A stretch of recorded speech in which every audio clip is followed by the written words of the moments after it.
नमस्कार दोस्तों, स्वागत है आप सभी का कनास फार्मिंग यूट्यूब चैनल पे। दोस्तों आज मैं आया हूँ गोकुल एग्रोनॉमिक्स गोट फार्म और इस गोट फार्म के ओनर हमारे साथ है हेमंत माथुर साहब। नमस्ते सर। नमस्कार। सुनील वर्मा जी सर नमस्कार। सर हमारा पहला सवाल यही रहता है, किसी भी गोट फार्म पे जाते हैं और उनका इंटरव्यू लेते हैं तो हम यही सवाल पूछते हैं कि कितने साल हो गए आपके गोट फार्म खोले हुए? हमको लगभग 4.5 साल हो चुके हैं, 5वां साल चल रहा है जी गोट फार्म को स्टार्ट किए हुए। अच्छा, ये 5वां साल है? जी हाँ जी सर, जैसे आपके बकरी फार्म के खोले हुए 3 से 4 साल हो गए हैं, जी। तो इन 3 से 4 साल में आप बकरी फार्म ही कर रहे थे कि दूसरा बिजनेस भी आपका कोई था या जॉब थी? नहीं, इसमें हमारी जॉब भी थी। पहले जी जॉब चल रही थी, साथ में हम पैरेलली इसको हमने स्टैब्लिश किया और जॉब के रहते रहते हमने इसको बनाते चले गए मंथ ऑन मंथ। यानी जैसे आपका कहना है कि एकदम से आपने पूरा डेवलप नहीं किया है ना? नहीं, एकदम से डेवलप नहीं किया है। हमने केवल स्टार्ट किया था छोटे से शेड 20 बाय 20 से, एक लेबर रूम छोटा सा था और 18 बकरियां थी जी। वो भी हम देसी लेकर आए थे। हमें इस काम की जानकारी बिल्कुल नहीं थी, तो हम ऐसा कोई रिस्क नहीं उठाना चाहते थे कि हम ब्रीड की बकरियां लाएं, महंगी एनिमल्स लेकर आएं और फिर नुकसान उठाएं। इसलिए हमने सस्ती बकरियां खरीदी। पहले हमने बकरियों को पालन सीखा खुद करके और हमने ट्रेनिंग करी। कि आपके फार्म में इन 3 से 4 साल में बीमारी कोई सी आई फार्म पर?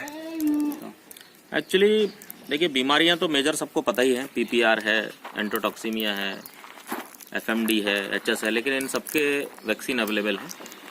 इसके अलावा ये महामारी है, ये जब बीमारी आती है तो आपका पूरा लॉट जो है अफेक्ट करता है। इसमें जितने भी एनिमल्स हैं सारे अफेक्टेड रहेंगे और इनसे रिकवर होना भी बहुत मुश्किल है। तो इसके बचाव के लिए तो आपको वैक्सीनेशन पे जाना चाहिए, वैक्सीनेटेड एनिमल लेना चाहिए। इसके अलावा जो बीमारियां हैं वो सारी कंट्रोलेबल है। जैसे इनको होता है, अभी जो मौसम चल रहा है, ये मौसम है चेंज ओवर हो रहा है। एक मौसम जैसे बारिश है, इसके बाद सर्दी आई या गर्मी आई, ये जो चेंज ओवर का मौसम होता है, इस समय इनको मोस्टली सर्दी की प्रॉब्लम होती है। जैसा हम लोगों को वायरल डिजीज होती है, ऐसे एक वायरल होता है इनको, सीसीपीपी करके, एक्यूट निमोनिया है। तो उससे बचाव अवेलेबल है, आप मेडिकेशन करते हैं प्रॉपरली तो वो हो जाता है।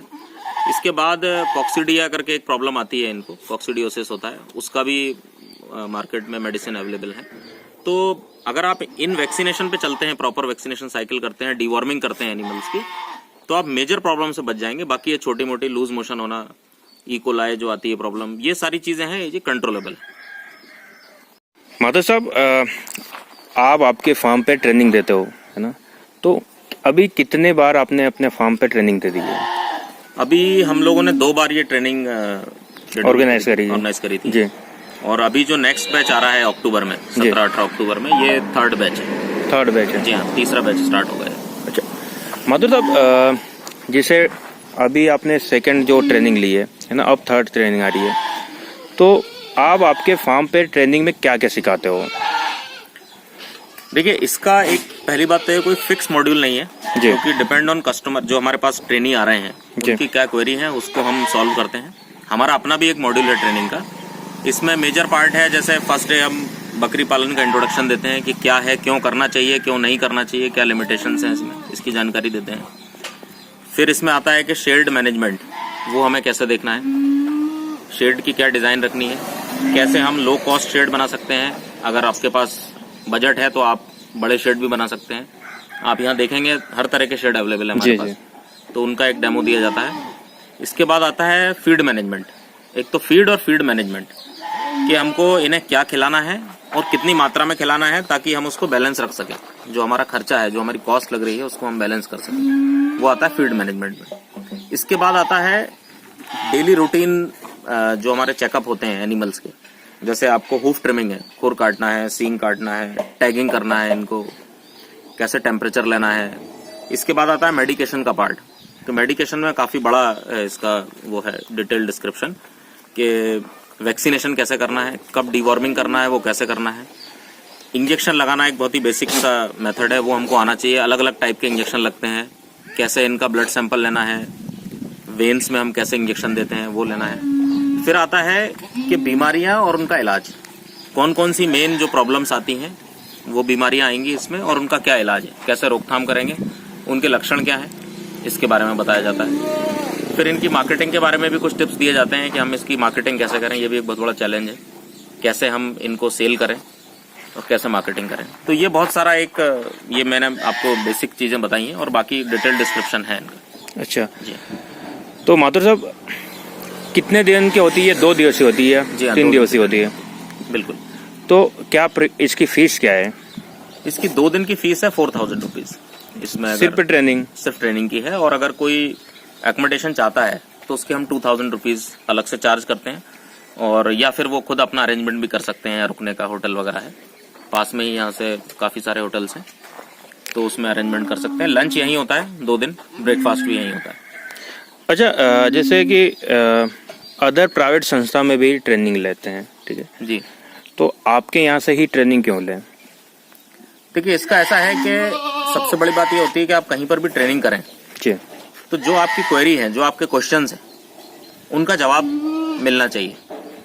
और क्या होता है, हर आदमी, इसका कोई मॉड्यूल फिक्स नहीं है, मैंने आपको बताया ना कि हर बार जब यहाँ ट्रेनिंग होती है सबकी क्वेरीज आती हैं, सबके फीडबैक लिए जाते हैं।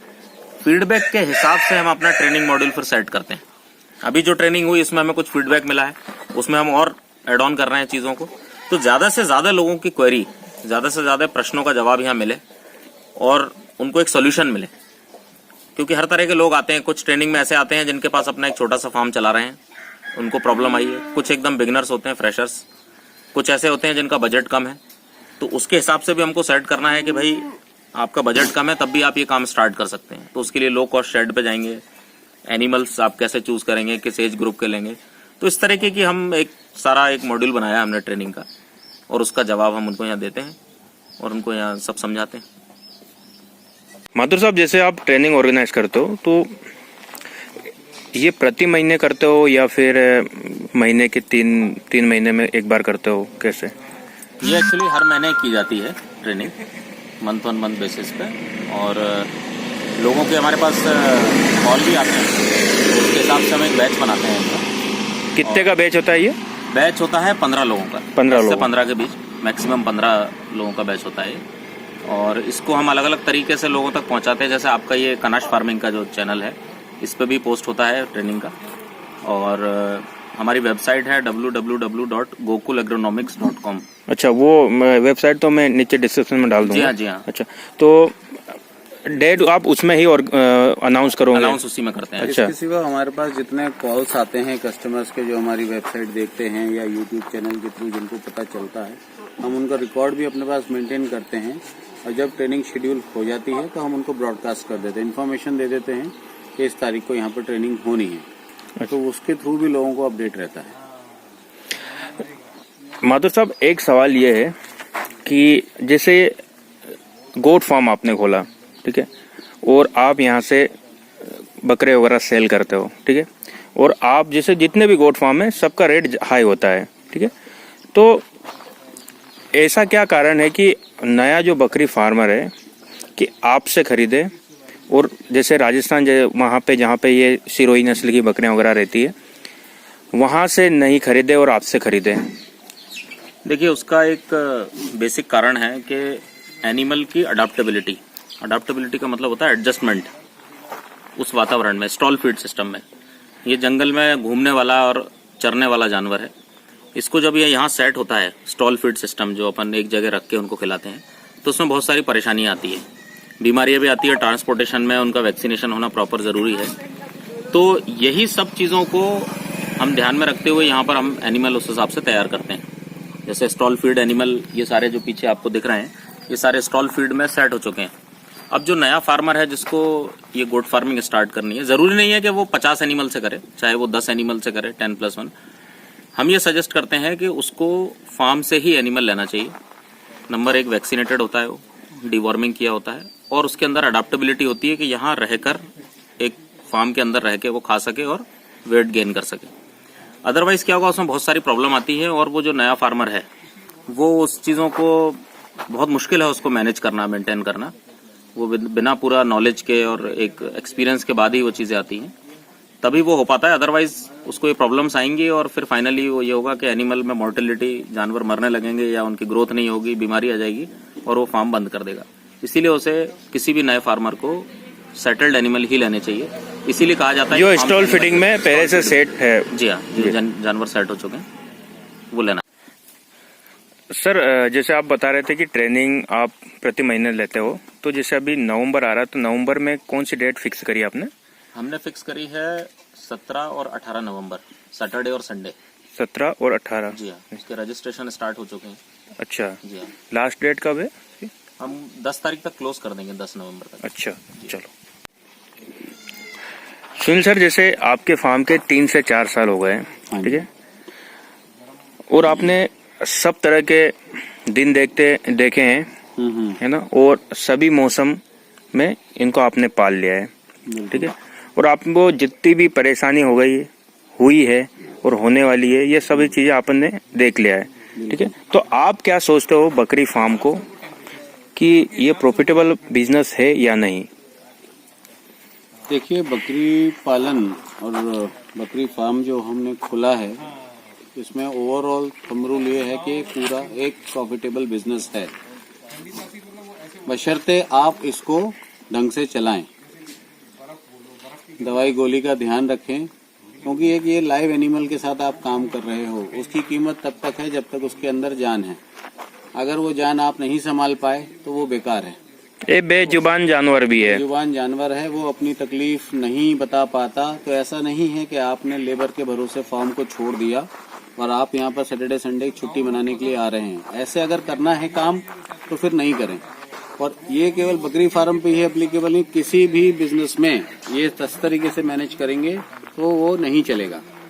तो वो अदरवाइज बिजनेस ये प्रॉफिटेबल है। आप इसमें 15 से 20% का मार्जिन बहुत अच्छे से आप अपने पैसे का निकाल सकते हैं। माधर साहब, ये जितना भी आपका बकरी फार्म है, इसमें जितना भी मैनेज है, कौन करता है? आप लेबर के भरोसे करते हो, छोड़ देते हो इसको, या फिर खुद करते हो? नहीं, ये तो हमें खुद करना होता है। ये भी बिजनेस का थंब रूल है। ये तो हमें लेबर के भरोसे तो हम बिल्कुल नहीं छोड़ सकते इस काम को। और हमारा जो ऑफिस आवर्स हैं, जैसे जो फार्म की टाइमिंग है, वो सुबह 9 बजे से और 10 बजे के करीब चालू होती है, और यहाँ शाम तक, जब तक कि सारे एनिमल अंदर बाड़े में नहीं जाते तब तक हम यहाँ रहते हैं। सारा कुछ डेटाबेस मैनेजमेंट हम देखते हैं। यहाँ पे एनिमल की टैगिंग कर रखी है हमने, सारा एनिमल का मैनेजमेंट देखते हैं, कब उसकी किडिंग हुई, कब क्रॉस हुई, और क्या फीड रेशो चल रहा है, वो भी हमारे सामने ही बनता है। ओवरऑल हम सारी मॉनिटरिंग हम खुद करते हैं, और हम लेबर के साथ भी इन्वॉल्व रहते हैं काम में। ऐसा नहीं है कि सिर्फ लेबर काम कर रही है, वो काम हम भी करते हैं, ताकि हमको इसका आइडिया रहे कि लेबर कैसा काम कर रही है। क्योंकि हम जब तक इन्वॉल्व नहीं होंगे तब तक ये नहीं पता चलेगा कि क्या हो रहा है एग्जैक्टली। इसमें जरूरी ये भी है कि आप हफ्ते में एक दिन लेबर को बोलें, बेटा तू एक तरफ बैठ, और आप खाना देने का काम भी खुद करें, जिससे कि आप इस रोटेशन में रहेंगे। अचानक से मान लो लेबर चली गई तो आप ये परेशान ना हो कि मैं इसको भूसा कैसे खिलाऊंगा, दाना कैसे खिलाऊंगा, ये सब परेशानी नहीं होगी। हफ्ते में केवल एक दिन और एक समय का खाना जो भी ओनर है वो खुद करे, अपने हाथों से करे। ये मतलब बहुत जरूरी है, इस बिजनेस को आप अच्छे से चला पाएंगे। सर, जैसे 3 से 4 साल में बकरी फार्म में आपको कौन कौन सी परेशानी आई है, थोड़ा विस्तार से बताइए। बकरी के काम में सबसे पहले तो देसी बकरियां हमने शुरू में ही पहचान गए थे कि देसी बकरियां रखने से कोई फायदा नहीं है, बीमारियों का भंडार है, आप केवल उनके इलाज में ही लगे रहेंगे, और उसमें मल्टीप्लिकेशन भी कम है। बच्चे शुरू में ही अबॉर्ट हो रहे थे, मर रहे थे। तो हमने ब्रीड की बकरियां रखनी शुरू करी। सबसे जरूरी नस्ल की बकरी रखनी है हमको, और इसका जो शेड का जो अरेंजमेंट है, क्योंकि हमारे 4 मौसम आते हैं। बकरियां जनरली गर्म जलवायु की ज़्यादा अच्छे से पलती हैं, लेकिन हमको अगर मध्य प्रदेश की बात करें, यहाँ हमें बारिश भी तेज है, सर्दियाँ भी ज़्यादा हैं। गर्मी तो सबसे हेल्दी मौसम है बकरियों के लिए, कोई दिक्कत नहीं है, पर बारिश और सर्दियाँ ये सबसे बड़े चैलेंजिंग टाइम होता है बकरी पालन में। उस समय शेड की व्यवस्था ही सबसे ज्यादा काम आती है। अगर शेड की व्यवस्था आपकी उस समय अच्छी नहीं होगी तो आपके मान के चलिए मोर्टेलिटी कोई नहीं रोक सकता। और उसके लिए हर आदमी को इन मौसम के शुरुआत से पहले ही तैयारी शुरू कर देनी है। अगर आपको लगता है सर्दियां आ रही हैं और आपकी कई बकरियां हैं जो सर्दियों में ही जनेंगी, तो आपको आज ही उन बच्चों को रखने का अरेंजमेंट कर देना है, तब नहीं सोचना जब सर्दियां शुरू हो जाएंगी, नहीं तो बच्चे फिर बड़ा मुश्किल है बचाना। अच्छा, अपने पास ये ज्यादा समस्या यही है ये शुरू में कि आपने देसी बकरियां रखी है ना, उनमें कोई ग्रोथ नहीं हुआ है, तो जैसे उसके बाद कौन सी ब्रीड लाए आप आपके फार्म पे? उसके बाद हम लोग सिरोही, सोजत, बर्बरी और जमुनापरी, ये 4 ब्रीड से हमने स्टार्ट किया था इनिशियली, शुरुआत में। तो जैसे ये 4 ब्रीड आप बता रहे हो, इनमें से सबसे अच्छी ब्रीड आपको कौन सी लगी जो आसानी से सूट हो गई आपके फार्म पे, और नया बकरी फार्मर भी अगर खरीदे तो वो ऐसी बकरियों से शुरुआत करे? देखिए, चारों ब्रीड में सबसे मतलब सभी बराबर हैं, पर सिरोही और सोजत जी, ये बकरियां बड़े साइज की बकरियां हैं, इनकी इम्यूनिटी भी अच्छी है, मतलब बीमारियां इनमें कम लगती हैं। दूसरी है बर्बरी। बर्बरी एकदम आप जैसे घर में कुत्ता पालते हैं, आप बर्बरी को आप छोड़ दीजिए, बिल्कुल वहीं घूमती रहेगी और सबसे मस्त रहने वाली बकरी है ये। पर क्योंकि इसका साइज छोटा होता है तो जगह के हिसाब से लोग इसे पसंद नापसंद करते हैं, बाकी नहीं तो सबसे खूबसूरत बकरी है ये, और इसको बीमारियां भी सबसे कम है। जो चौथी ब्रीड है जमुनापरी। जमुनापरी जानवर बड़ा खूबसूरत है, लेकिन हमारा जो अपना एक्सपीरियंस है इस बकरी के बारे में, इसको केवल वो ही पाले जो इसको चराकर पाल सकता है। फार्मिंग पे ये ब्रीड सक्सेसफुल नहीं है। अगर आपको कोई कहे भी और केवल आप फार्म पे ही इसकी फीड करते हैं तो फिर आप इस बकरी पे ना जाएं। जमुनापरी को। अदरवाइज तो बकरी बड़ी खूबसूरत है, साल में एक बार बच्चा देती है, लेकिन जो भी देती है बच्चा बड़ा खूबसूरत रहता है, ऊंचे कद का रहता है, बाल बड़े अच्छे रहते हैं, लेकिन केवल इसको चराई पे ही रखें, फार्म में ना रखें। स्टॉल फीड में सेट नहीं होगी, स्टॉल फीड में जी। माता साहब, आपके फार्म में जानवर आप सेल करते हो तो किस किस एज के करते हो? यानी आपका जो फार्म है किस पर्पस से, ब्रीडिंग के लिए है या दूध के लिए या मांस पर्पस के हिसाब से? एक्चुअली ये तीनों का मिक्स्ड है। हमारे पास जो सेल होती है वो हम मिनिमम 20 kg का एनिमल सेल करते हैं। 20 kg का? हाँ जी, मिनिमम 20 kg का। और इसमें ईद के लिए भी बकरे तैयार होते हैं, और गोट मिल्क भी हम सप्लाई करते हैं। जो भी हमारे पास क्वेरी आती है उनको हम गोट मिल्क भी प्रोवाइड करते हैं। और इसके अलावा हमारे फार्म पे ब्रीडिंग भी होती है। अभी आप पीछे देखेंगे तो ब्रीडिंग हो रखी है, काफ़ी सारे बच्चे हैं, तो ये अपने फार्म के ही हैं।